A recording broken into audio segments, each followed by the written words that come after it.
စစ်မြေပြင်အောင်ပွဲရတက်မတော်သားတွေကိုကြိုဆိုတဲ့နေ့ဖြစ်ပါတယ်။ခြေတန်းပြန်တက်မတော်သားစစ်တီတော်တွေဖြစ်ပါတယ်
အောင်ပွဲရစစ်တီတော်တွေလား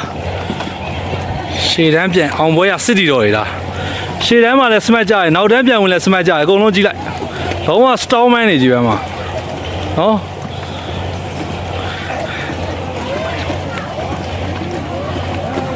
တွေ့လားစိတ်တက်ကြွတယ်လက်မထောင်ဟမ်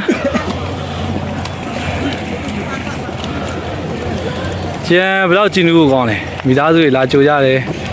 ပြောရရှင်းရှင်းပဲ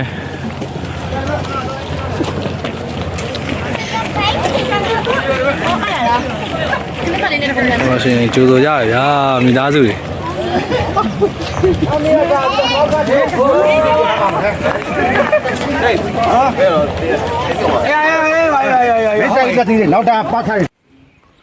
ရှေ့တန်းနေပြန်လာတဲ့အောင်ပွဲရောက်တမတော်သားတွေကိုကြိုးဆိုတဲ့နေပေါ့နော်ဒါသူတို့ရဲ့တူးချင်းနေရာလေးကိုတည်တည်ချာချာပြင်ဆင်ပေးထားတာပါဗျာတေချာပြင်ဆင်ပေးထားနော်တက်တက်ရဲရဲနဲ့ပြင်ဆင်ပေးထားပါတယ်ကြိုးဆိုတာ